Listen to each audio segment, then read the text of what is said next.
Hello YouTube. So I recently did a video on what I was calling bourbon alternatives, places that bourbon fans could go if they were getting a little bit soured on the bourbon phenomenon.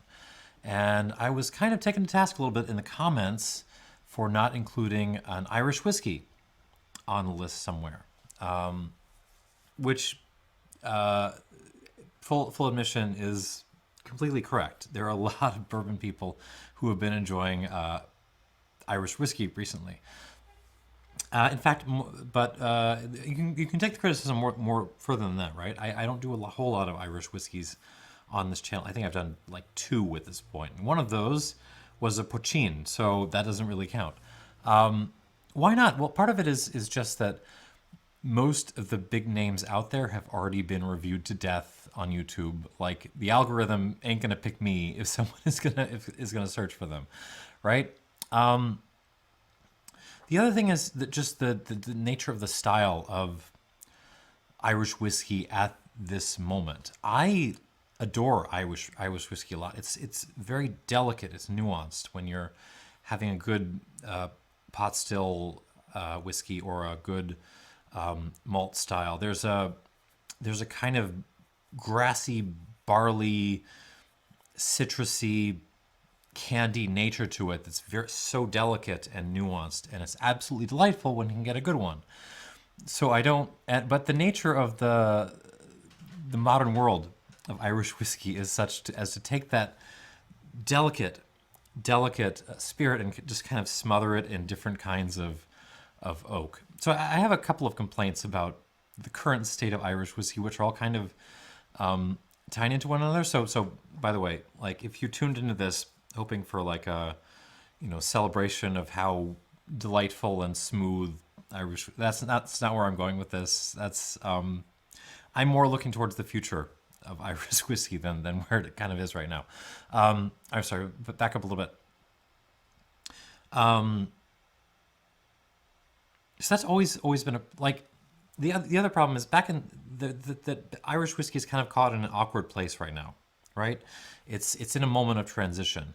Back in the old days, it was very simple. You had everything on the shelf, pretty much everything on the shelf made by 3 distilleries. You had Middleton and you had Bushmills, and they made almost everything. And then you had Cooley's as the wild card in the mix. And they're still even kind of a wild card now that they've sold out to Beam, which absolutely broke my heart and kind of, if I'm totally honest, kind of put me off Irish whiskey and the world of Irish whiskey for a good long time. And that was very simple. Everything on the shelf made at one of those 3 distilleries. And now you're kind of getting just a storm of new there's something like 20 new distilleries in Ireland at the present moment, in already built and already distilling or in construction. So in the next 5 to 10 years, we're going to see a ton of new products on the shelf, distilled, aged, and bottled by these new distilleries. I am super pumped about that. I want to try those whiskeys, and I will probably bury my channel in that point in reviews of those new whiskeys, because I'm interested to see where they take this, where they take the Irish style. But at the moment, you're kind of seeing, a ton of new products. It's just that they're all still made at those same 3 distilleries, with almost no exception. If you look at the shelf on your Irish whiskey shelf in the liquor store, it's all still going to be Middleton, Bushmills, and a little bit of Cooley. It's just that everything is going to be, have a new sticker on it, a new label, a new name, and it's going to have some new crazy oak finish or new maturation blend on there, and cut it out, cut that shit out. In the car industry, in the 80s, the American car industry, there used to be a term for this, which was badge engineering. You keep the underside of your car exactly the same to keep costs down, because it's easier. Just keep the same car, basically the same car for everything, and then just put a new badge on there and kind of change the exterior a little bit, change some of the parts that people are actually gonna interact with a little bit, and that'll make it different enough. And it worked for a little while. You know, you could sell Cadillacs on the cheap doing that model. But it was one of the things that absolutely ruined and tanked the reputation of the American car industry in the long run. It's one of the reasons why your mom currently drives a Lexus or a BMW and not a Cadillac, right? So keep that in mind. For the future health and reputation of the Irish whiskey industry, kind of cut this shit out a little bit. Really, I mean.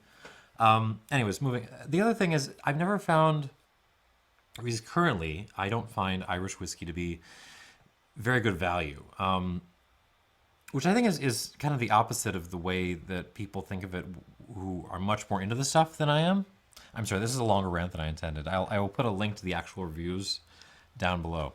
I think a lot of people are coming from bourbon. I think a lot of people are coming from Japanese whiskey, which is even more of a mess right now. But so I work at a liquor store, right? I don't sell liquor. That would be conflict of interest.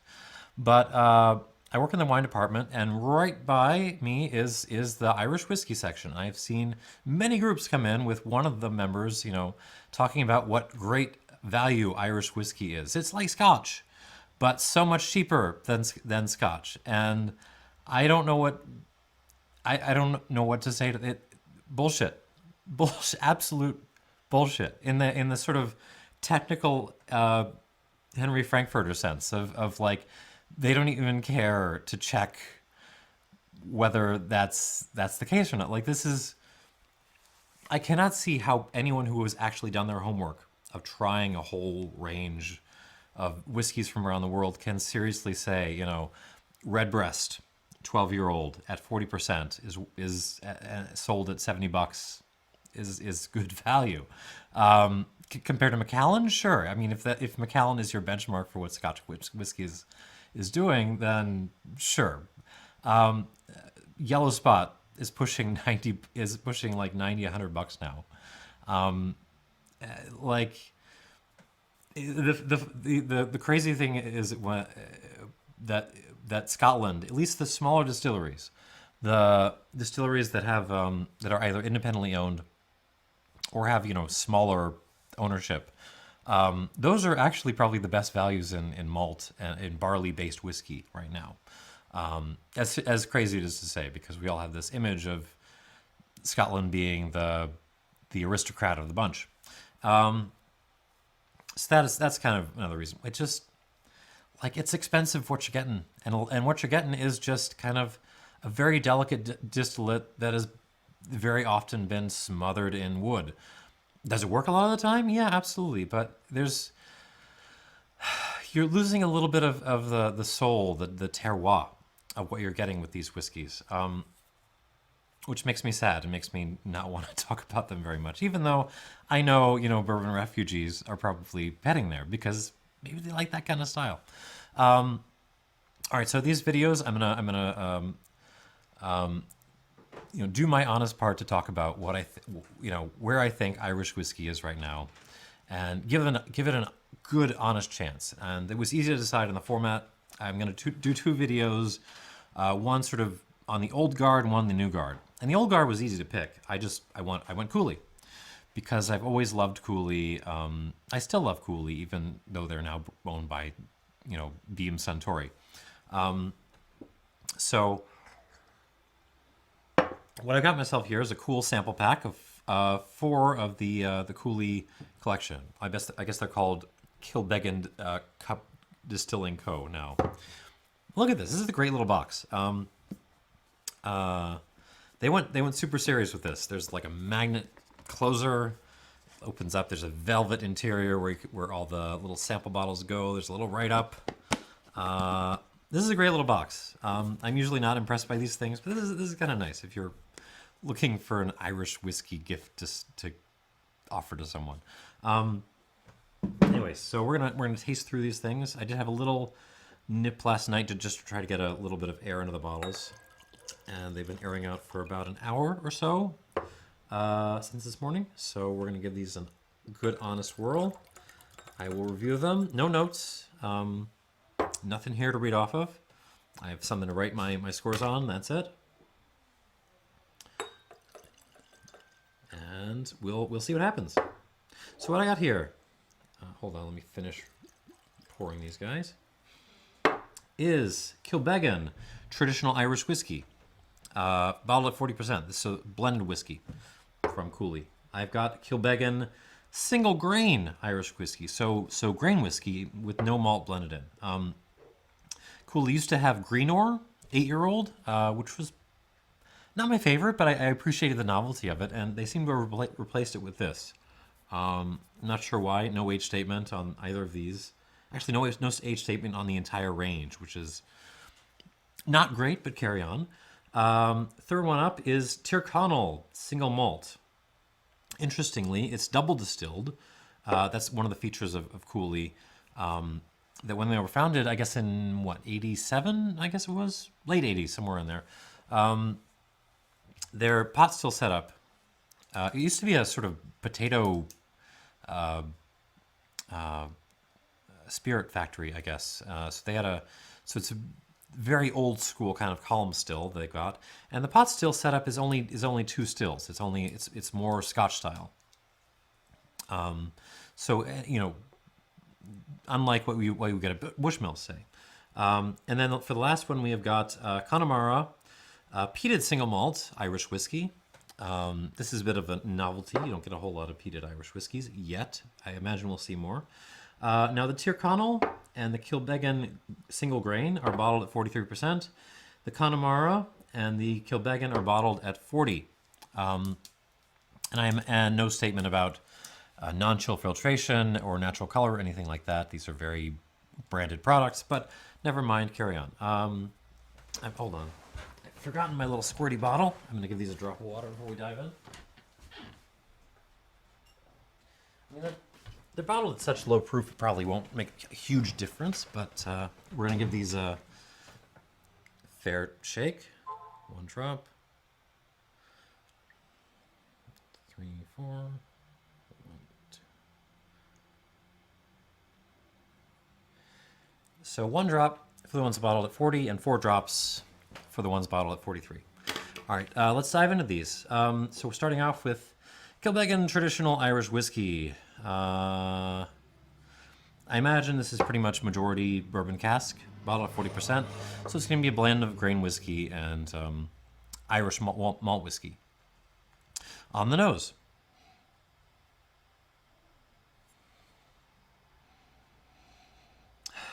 Okay, so I'm getting, this smells kind of like creme brulee. Put a little dried grass on top of your creme brulee and then cover that in like vodka. Yeah, that's kind of what I'm getting. It's the grain whiskey is what's kind of coming through most strongly here. I'm getting there's just a raw ethanol note kind of coming through. I'm guessing the grain whiskey was not aged in particularly active casks. Yeah, but there's some nice character coming through. There's some oaky character here, some coconut, vanilla. Again, the creme brulee kind of thing. Light grassiness. Kind of like a little bit of a confectionery element.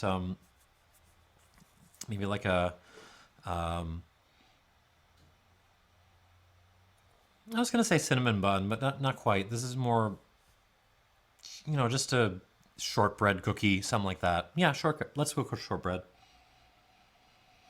Kind of grainy, a little bit of an oatmeal thing.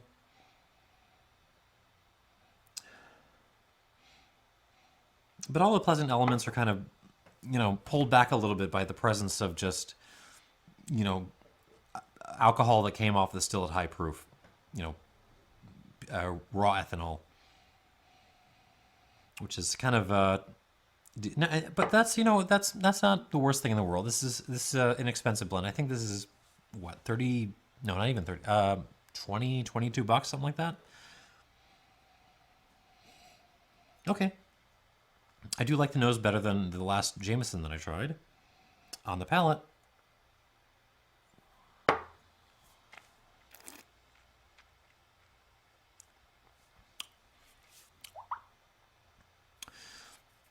Kind of follows the nose. Again, creme brulee, Coconut, lots of coconut actually. A little grassiness, but there's that sort of vodka, Polish grain alcohol kind of note coming through. Pretty seriously, there is a lot of grain whiskey going on in this. I don't. The malt isn't either. The malt isn't speaking up very loudly, or there's just not a lot of malt in this.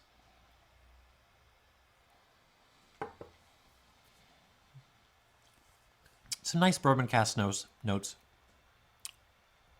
A little bit of some kind of tea note in there, like some just generic black tea, very lightly stewed. This was like your or you know what this is? This is like cheap Chinese restaurant tea. That stuff which you have it sitting on the table the entire night, but it never actually gets very strong. That kind of tea.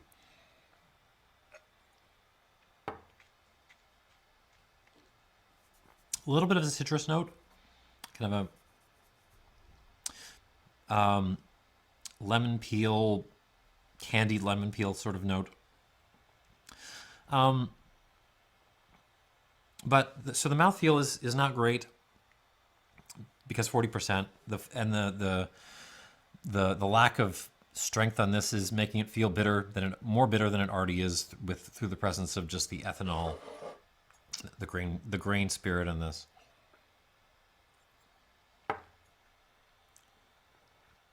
Not my favorite thing, but for just a standard blended whiskey, that's okay. That's totally okay. Yeah, the finish is pretty clipped, pretty short.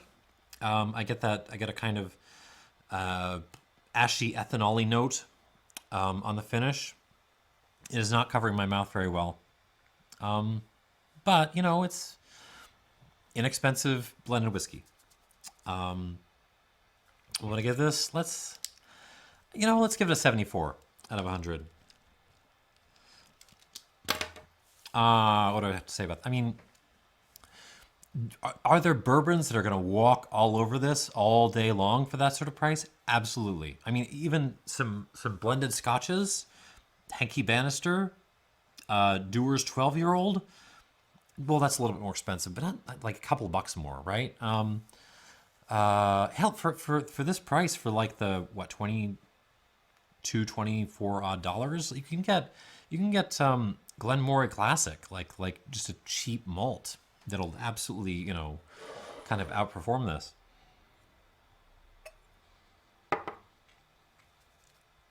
Not bad, not serviceable, not good.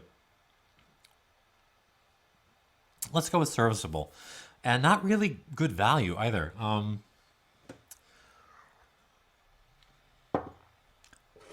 Okay, moving on to whiskey number 2, which is the Kilbeggan single grain Irish whiskey. So this is, I imagine, some of the same components as in the blended whiskey, the standard Kilbeggan, but we're going to pull the malt out of there. So let's see what's going on. Okay, it smells like grain whiskey. And if you've never, bourbon matured grain whiskey, and if you've never had one, it sort of smells like a toasted marshmallow, again, kind of submerged in cheap Polish grain alcohol. And that's most of what's there. There's not a whole lot to say about this.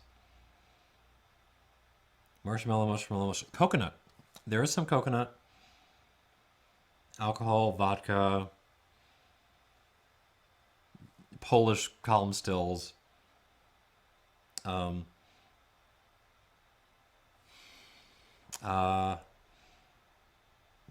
Oh yeah, there's vanilla. I'm struggling. Cream of wheat with some brown sugar, maybe. That's all I got. That's seriously all I got with this.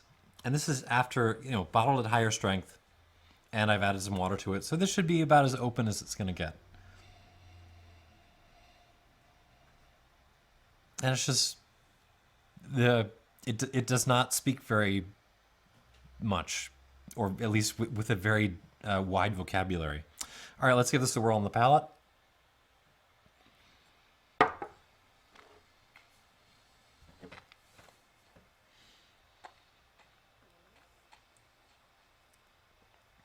Jesus.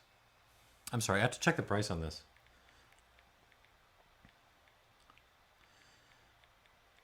Because if this is like in the 30s, okay, like $28. Still, I mean, if this was in the like the mid 30s, I would be throwing it out the window. I mean, so let me let me back up before I get. That sounds a little bit harsh, but hang on.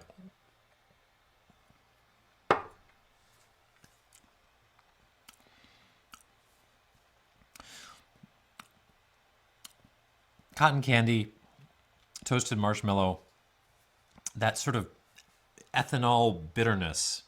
A lot of bitterness on these, kind of a cardboardy quality, which I think is just due to the filter. I mean, Irish whiskey is benefits more from good presentation than almost any other whiskey type I can think of. At least, like in the general realm of Scotch style whiskeys. The delicacy of it, just to save that, you have to bring it up to like 45, 46, and just keep the oils in there. Don't filter that out. Like if you've got an Ardbeg can survive being bottled at 40% with the oils stripped out of it, and with tons of color added. Is it going to be as good as it was? Absolutely not. But it's going to kind of survive with its character intact. Not Irish whiskey. The process of making this commercially presentable has rendered it just kind of bitter and not very interesting.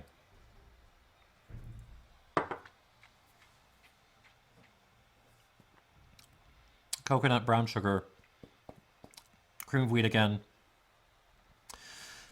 raw grain-based ethanol. I don't know. That's kind of all I'm getting with this. Hang on, let me try the blended whiskey again.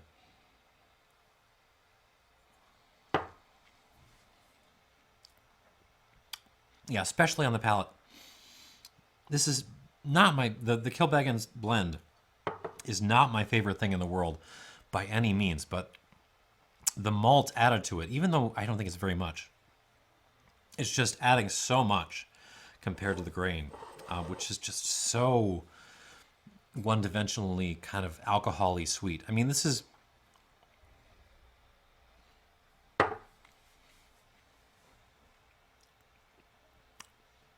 Are there good grain whiskeys out there? Yes, absolutely, but they tend to be very old. I mean, like 30 plus years.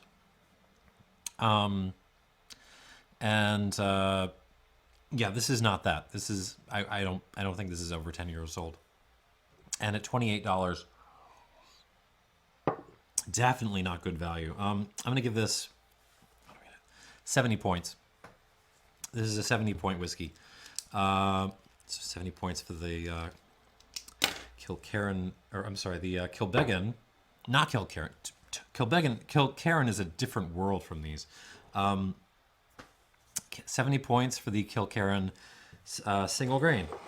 This is not looking promising. I've been hoping these would kind of show up and show me up in my disinterest in Irish whiskey, and I would be able to end this video saying, go out and buy some Cooley, and I don't know if I can right now. All right, we're going to move on to the Tyrconnell. No age statement on this, but I remember liking the Tyrconnell 10 very much the last time I had it, which was maybe 3-4 years ago. That one actually is bottled at 46%, which helps enormously. Oh, okay, everyone shut up. Irish whiskey has entered the building. This is actually a really good nose. Fantastic. Okay, now we're into it. Okay, honey, right? All the honeys. Beautiful grainy complexity. We're getting oatmeal and cream of wheat, but like we're not sort of smelling it from distance. We are sticking our nose right into that, and we are smelling, the delicious like heirloom grains we bought to put in our breakfast cereals. Grainy complexity. The apples, the pears. There's an Oriental tobacco note in this for all the pipe smokers. And I'm so enthusiastic, I'm splashing this whiskey all over myself now. This is an enormous step up from the previous two, at least on the nose. A little bit of the black tea note I was getting before, the sort of Chinese restaurant black tea note I was getting before. It is here, but again, there's just a couple of layers extra depth in there. There is some vanilla, a little bit of oakiness, there is some cherry, but also a little bit of some stone fruit in there, actually. Maybe like one nectarine, and then some dried grass, a little bit of a citrusy touch, like like a Mayor lemon zest, something like that. It just smells nice. A little bit of the shortbread note is actually back. The that freshly baked confected note. So freshly baked shortbread. And a little bit of ginger too, but nice, like candied ginger. Okay, I'm much happier with this nose than I was on the previous two. Let's give this a whirl.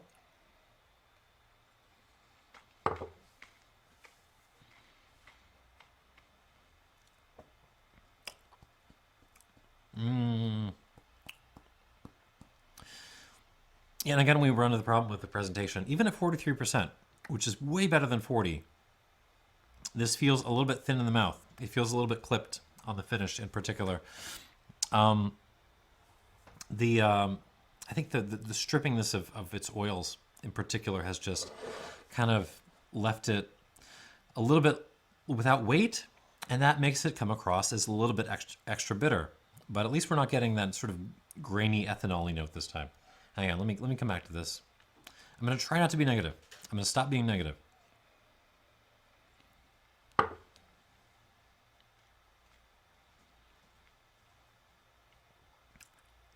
Yeah, it's a little bit thin, short on the finish, clipped on the finish. But but it kind of falls out from the nose, which makes me very happy. Shortbread, again, ginger snaps, actually. Well, ginger snaps intermixed with shortbread. Some toasted coconut in there. A little drop of vanilla essence. Not as much apple and pear on the palate as there was on the nose. But that grainy complexity is back, big time. Just that sense of like, you made oatmeal and cream of wheat out of just the best, heirloom grains you could get, from your local crazy farmer's market, like that kind of thing. That sort of, it's grainy and cereally, but there's depth to it. Throw a lot of honey in there too, I guess. Well, clover honey, wildflower honey, citrus blossom honey, orange blossom honey. We got some lemon zest in there again, the Mayor lemon zest probably, but also like regular lemons too, and that's like grassiness, which is kind of a note you get very often in an Irish whiskey.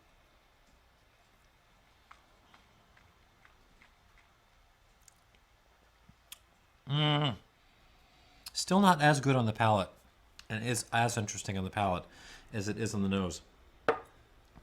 This is screaming to be presented better. Which, incidentally, the 10-year-old is. So I think this is, what, kind of mid-30s, this malt? Mid-30s, maybe pushing up to around 40. I would actually pay the extra 10 to 15 bucks and get the 10-year-old. I think that would be a better representation of what Cooley Distillery and this distillate is capable of. But this is pretty good. This is, I mean, not good, but we're moving up. This is a step up.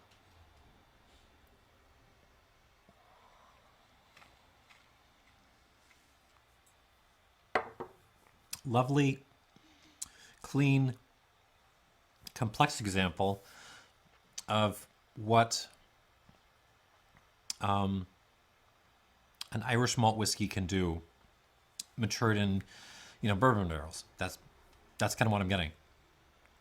Well made. Wish it were a little bit better presented. I'm gonna give this. Oh, what am I gonna give this? Can I get this up to 83? One more time. I mean, the nose is up at 83, but the palate is kind of sinks it a little bit.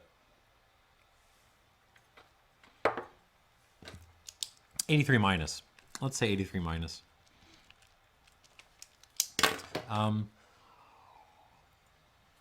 But I would say, even though that's not a spectacular score, it's still, I think, the best value here in this range so far. I would prefer to spend my money, on this malt rather than on the grain whiskey or the standard blend. All right, and our last entry is the Connemara. No age statement, bottle at 40%. This has always been very interesting because it is a peated Irish whiskey. It's always been kind of frustrating because, well, it was bottled at 40% and always kind of a little bit more expensive than I felt it should have been back in the day. I mean, now that, Laphraoig is at what, 60, 65 bucks for the standard 10-year-old. This is beginning to look like more of a value play. But back in the day, that was always the problem. I did have a Murray McDavid, a Bruichladdich independent bottling of Connemara, which was fantastic. Easily my favorite Connemara ever. And I am forever looking for one that's going to kind of live up to that. But and to be honest, I am not expecting this little 40%er with no age to be up there. But we shall see. Oh, that's a fun nose. And a surprising nose as well. So let me back up as to why it's fun and surprising. This is actually a little bit of a, if you're not paying attention, at least, this is a dead ringer for an Islay whiskey nose. And I don't just mean that it's peaty. I mean it has a maritime peat kind of character. So we're not talking, barnyardy mainland peat here. We're not talking Ballachin or Ardmore. But it also doesn't have like the islandy kind of twiggy, burned, leaves kind of peat either that you sometimes get in Highland Park or Talisker. This is that kind of slightly iodine-y, seawatery, clean peat that you get, in an Ardbeg, in a Kalila. So you might nose this and think, oh, I'm on Islay. But you kind of push further and you're starting to get those more grainy notes. The cream of wheat, the oatmeal that we were getting on the Kilbeggan with the citrus. The sort of Mayor lemon zest thing. And the grassiness as well. There's actually more grassiness going on here than there was going on in the Tyrconnell. I'm sorry. Did I still say Kilbeggan? I meant Tyrconnell. In fact, the basic characteristics here of this are kind of hinting. They remind me of Port Ellen of all things. I know that's going to sound like heresy to some of the folks watching, but Port Ellen really also had that kind of grassy, grainy,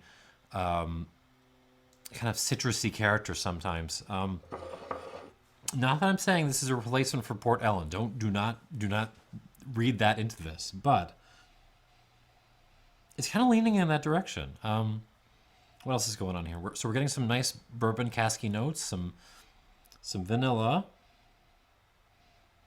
some like kind of Twix bar notes in this. Yeah, the graininess is still there. The 40% is kind of smudging the signature, all the individual notes a little bit.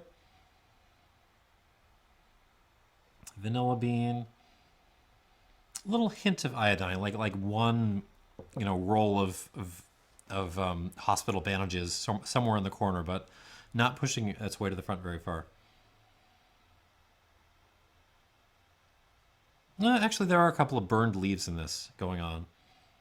A little bit of a coffee note. Well, really like used coffee grinds I'm kind of getting on this. Kind of taking the place of the tea notes I was getting in some of the other ones. And a big old shovelful of topsoil. It's a good nose. It's a very good nose. It's, again, the 40%, the presentation is not helping this, but I'm enjoying this nose. It's very much. All right, on the palate, and this is where some of these have disappointed me, right? So now I'm like a little bit scared. Is this gonna break my heart?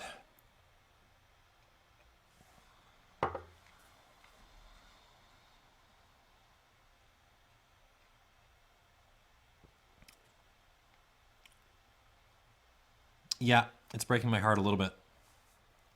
Again, the 40%, the filtration is making this thinner than it really should be. And that thinness is making it come across as kind of bitter and cardboardy when it really shouldn't be.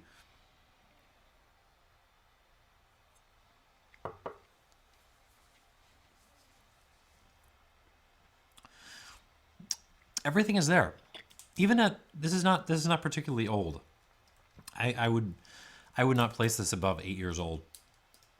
But the cask influence is definitely there.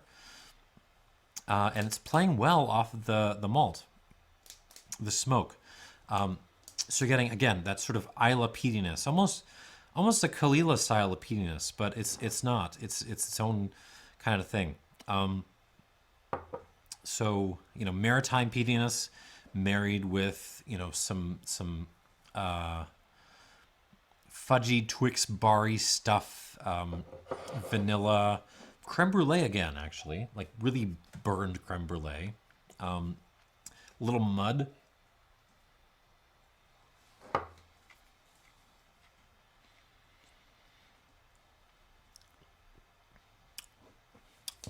Nice wood tannins on the finish, balanced, but again, kind of like they're competing against the cardboardy bitterness produced by the presentation.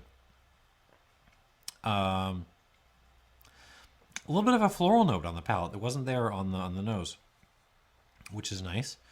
A little bit of the black tea thing, the graininess, the oatmeal-y, oatmeal with brown sugar plus, cream of wheat with brown sugar thing.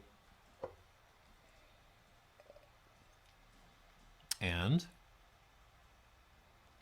yeah, that sort of grassy, citrusy thing, like almost, okay, let's say lemongrass. Let's all those notes, but also lemongrass.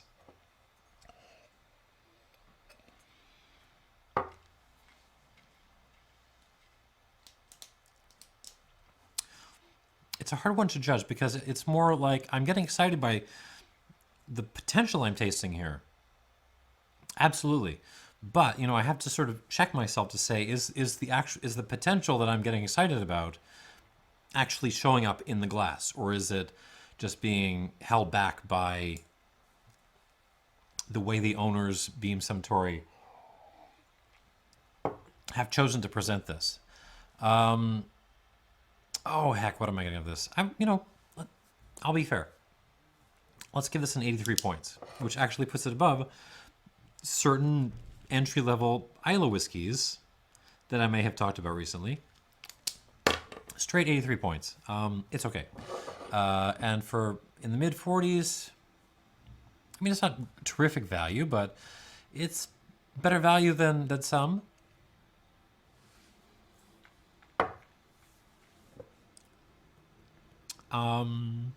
That's kind of what I got for these. Oh, man. So this is a little bit disappointing. Cooley is a distillery that I really liked for a long time. But for this tasting set, I don't think they've brought their best stuff. Their best stuff would be, the upper levels of the Tyrconnell range, maybe the older Connemara's, that sort of thing.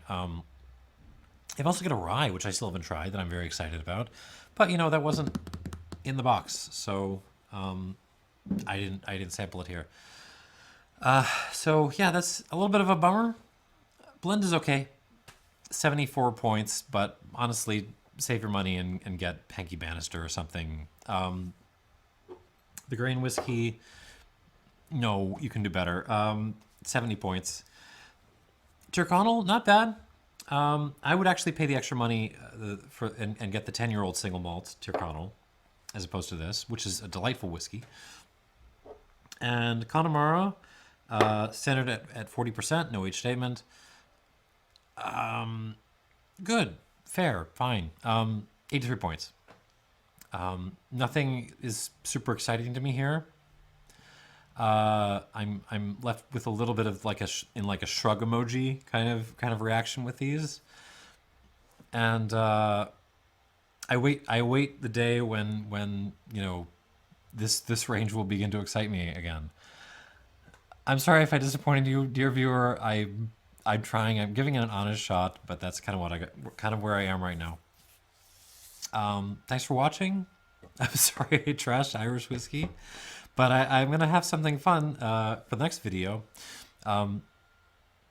So to give you a preview, I perused, I read all the fine print on my local Irish whiskey shelf for the next video following this one. I had a couple of candidates because what I wanted to find was a new distillery that was distilling, aging, and bottling its own stuff to sort of set as a contrast to the Cooleys here. And I thought I had a bunch of candidates, and then I read the fine print, and I saw them all saying produced by X distillery rather than distilled, aged, and bottled. And so, which is a huge red flag to me, saying, not their juice. It's just the same three distilleries. I found one bottle of, I was looking for either single malt or Irish pot still whiskey. One bottle that on the shelf, one range really, that qualified as a fourth distillery that I could actually buy up and review for you. And that's the next video. The one exception on my local shelf to the no pot still or malt made except at the other three distilleries rule. So that's what's coming up. Anyways, thanks for watching. Hope this is educational. The dislike button is down there. Thanks for watching and cheers.